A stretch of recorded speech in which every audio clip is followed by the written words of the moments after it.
Jock, Do you know what I think? asked Bert one evening, soon after the next season began. News to me that you could, Said Mike cheekily. I suppose it would be, Retorted Bert. never having done any thinking yourself. Rex chuckled, and he and Mike waited. Well, go on. Prompted Mike at last.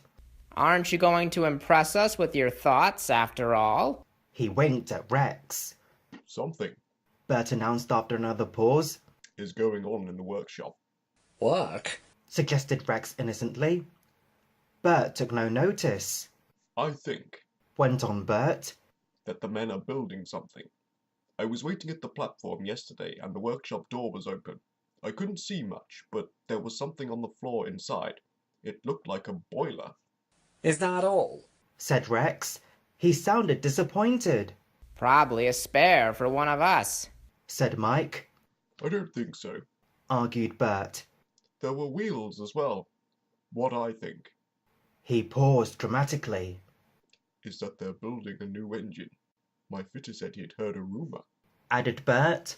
The three small engines looked at each other hopefully. Well, about time too. Said Rex. What's the new engine's name? Mike asked his driver the next morning. How did you know about the new engine? The driver asked. It's supposed to be a secret. They told him, and he laughed. I don't think the small controller has chosen a name yet. He said. When he does, I'll let you know. But a few weeks later, when the new engine came out of the workshop for tests, the small controller had still not decided on a name. How odd. Remarked Mike, looking with interest at the new engine's square windows and square-topped dome. And what a funny colour. Put in Rex. No, it's not. Said Bert. I like it. The new engine smiled. So do I. He said. My driver says it'll be different in the end. This is something he calls an undercoat. Douglas and Duck came to look too.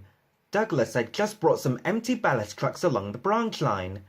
He and Duck watched with interest as the new engine was put through his paces. It puts me minding of my days in Scotland. Douglas remarked. Some of the engines up in the Highland were a yon colour. Jocks we used to call him. Jocks? Asked the new engine, stopping nearby. Aye, Agreed Douglas. not a bad name for yourself, I'm thinking, eh, Jock? The small controller was delighted. Well done, Douglas. He said, and turned to the new engine. What do you think? He asked. It means you'll have to keep your colour too. To give the name some point, would you mind? Not a bit, sir. Said the new engine. I like the colour, and the name would suit me fine. Excellent. Said the small controller. That's settled then. Thank you, Douglas. A splendid idea. And Douglas puffed away, well satisfied with his morning's work.